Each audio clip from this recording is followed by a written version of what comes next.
আগামীকাল অর্থাৎ 24 ঘন্টা পরই অনুষ্ঠিত হতে যাচ্ছে ত্রয়োদশ জাতীয় সংসদ নির্বাচন ও গণভোট 2026।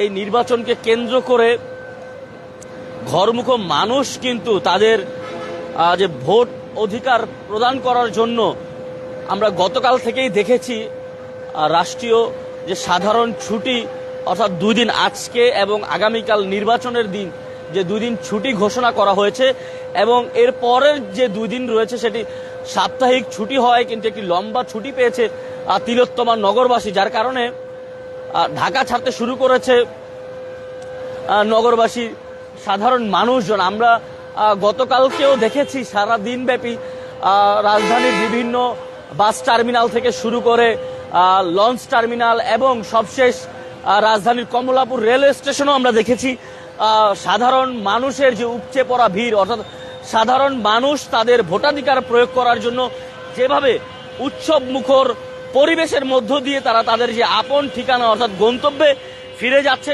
সেটি কিন্তু ইতিমধ্যেই চোখে পড়ার মতো দৃশ্য কিন্তু হয়েছে। এবং আপনাদেরকে যদি একটু জানিয়ে রাখতে চাই, এখন থেকে ঠিক আগামীকাল ঠিক 24 ঘন্টা পরেই অনুষ্ঠিত হতে যাচ্ছে সেই বহুল কাঙ্ক্ষিত আলোচিত ত্রয়োদশ জাতীয় সংসদ নির্বাচন ও গণভোট 2026। কেননা জুলাই গণ অভ্যুত্থানের পর এটি প্রথম জাতীয় সংসদ নির্বাচন।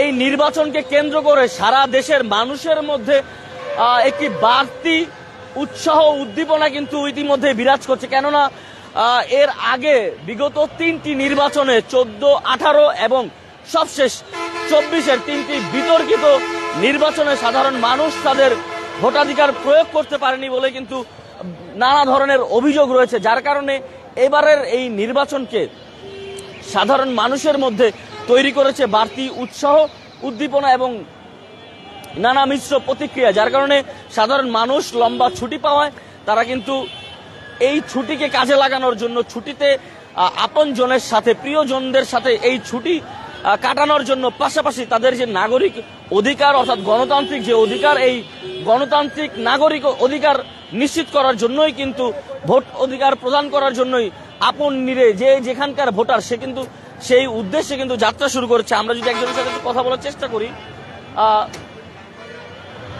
আমি বেড়াতে আসছিলাম, আগে ভাড়া ছিল 180 টাকা, এখন 180 টাকার ভাড়া এটা নিতেছে 250 টাকা, মানে যেখানে নামবে ওইখানে 250 টাকা। আর এটা তো কোনো কথা হতে পারে না। আর সরকার বলেছে ভোটের সময় শুধুমাত্র মোটরসাইকেল বন্ধ থাকবে, সব গাড়ি চলবে। আর এটা তো ঠিক না। এখন তো তেলের দামও বাড়ে না, কোনো কিছুও বাড়ে না। এখন হঠাৎ করে 180 টাকার ভাড়া 250 টাকা কি জন্য নিবে? এক একটা পরিবারে যদি 5জন 7জন থাকে তখন তো ভাড়া দিতে হইতেছে অতিরিক্ত টাকা। আর যাদের একজন এরা যদি 180 টাকার ভাড়া 250 টাকা দেয়, ওদের জন্য কোনো সমস্যা হবে না। যেমনটি শুনছিলাম একজন সাধারণ যাত্রী ভোটকে কেন্দ্র করে যারা রাজধানী ছেড়ে তাদের যে প্রিয় ঠিকানা অর্থাৎ যে যেখানকার ভোটার সে কিন্তু সেই উদ্দেশ্যেই যাত্রা শুরু করেছে, যার কারণে কিছু কিছু অভিযোগ গণমাধ্যমের কাছে উঠে এসেছে সাধারণ যাত্রীদের কাছ থেকে। এই নির্বাচনকে কেন্দ্র করে বাড়তি ভাড়া নেওয়া হচ্ছে, তবে বাস মালিক কর্তৃপক্ষ কিন্তু বলছে যে অন্যান্য সময়ের মতো এখনো ভাড়া স্বাভাবিক রয়েছে। এবং আমরা আপনাদের সাথে সকালের এই সুপ্রভাতে যুক্ত হয়েছি কালবেলার লাইভে রাজধানীর সায়দাবাদ বাস টার্মিনাল থেকে, সেটি দেখানোর চেষ্টা করছি। সায়দাবাদ বাস টার্মিনালের যে সবশেষ চিত্র, ঘরমুখো মানুষ অর্থাৎ উৎসব মুখের পরিবেশে সাধারণ মানুষ কিন্তু তাদের ভোটাধিকার প্রয়োগ করার জন্য রাজধানী। আপনারা কি ভাড়া দেয় তো এক একটা সিটের ভাড়া আগের থেকে 120 টাকা বাড়ছে, এটা তো লোক কিছু বলেন। ওখানে বলছি আমাদের যেমন সাধারণ মানুষ কিন্তু বাড়তি ভাড়া নিয়ে অভিযোগ করছেন এবং সাধারণ মানুষ একটি দীর্ঘ ছুটি পাওয়ায় তারা কিন্তু সাধারণ মানুষ আমরা দেখানোর চেষ্টা করছি একটু সায়দাবাদ বাস টার্মিনাল থেকে সরাসরি যুক্ত হয়েছি, একটু দেখানোর চেষ্টা করছি আপনাদেরকে সাধারণ যাত্রীরা কিন্তু উৎসব এবং উদ্দীপনার মধ্য দিয়ে কিন্তু তাদের ভোট দেওয়ার জন্য আমরা তো সরকারের কাছে যাইতেছি, আমরা তো আর নিজের ব্যক্তিগত কোনো কাজে যাইতেছি না। তাহলে তো আমাদেরকে ওই সুযোগটা দেওয়া উচিত। আমরা এখানে প্রতিবাদ করতেছি, আমাদের সাথে উচ্চ মেধাতে কথা বলতেছে, এটা তো কোনো মানে হয় না। আমরা নিউজ দেখতেছি একরকম, বাস্তবে অন্যরকম। এটা আসলে কোনো ভালো কাজ না। আগে বাড়া ছিল 230 টাকা, 200 টাকা, এখন হচ্ছে 350 400 টাকা।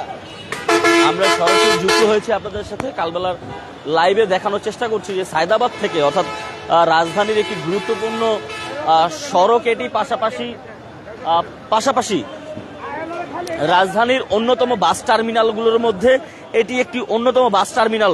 অর্থাৎ দক্ষিণ পশ্চিম অঞ্চলের যে মানুষ রয়েছে তারা কিন্তু এই একটি সড়ককে ব্যবহার করেই তাদের গন্তব্যে যায়। অর্থাৎ ঢাকা চট্টগ্রাম, ঢাকা সিলেট মহাসড়কের সব যাতায়াত কিন্তু এই একটি টার্মিনালকে কেন্দ্র করেই হয়। অর্থাৎ এই টার্মিনালে সাধারণ দিনের তুলনায় এখন কিন্তু আমরা যেমনটি দেখছি যে ভোটের জন্য যে 2 দিন ছুটি এবং পাশাপাশি এর পরের 2 দিন সাপ্তাহিক ছুটি হয়, কিন্তু সাধারণ মানুষদের অর্থাৎ সাধারণ যাত্রীদের কিন্তু একটু তুলনামূলক বাড়তি চাপ রয়েছে, যার কারণে বেগ পেতে হচ্ছে বাস কর্তৃপক্ষের। অর্থাৎ এবং পাশাপাশি কয়েকটি বিচ্ছিন্ন ঘটনাও দেখা যাচ্ছে এবং সাধারণ যাত্রীরা কিন্তু অভিযোগ করছেন যে তাদের কাছ থেকে বাড়তি ভাড়া নেওয়া হচ্ছে। তবে সেই অভিযোগ কিন্তু বাস কর্তৃপক্ষ সেই অভিযোগকে একেবারেই ভিত্তিহীন এবং যুক্তিহীন বলছেন। কেননা তারা বলছেন যে সায়দাবাদ থেকে ঠিক কুমিল্লা পর্যন্ত যে ভাড়া, সেই ভাড়াই নেওয়া হচ্ছে।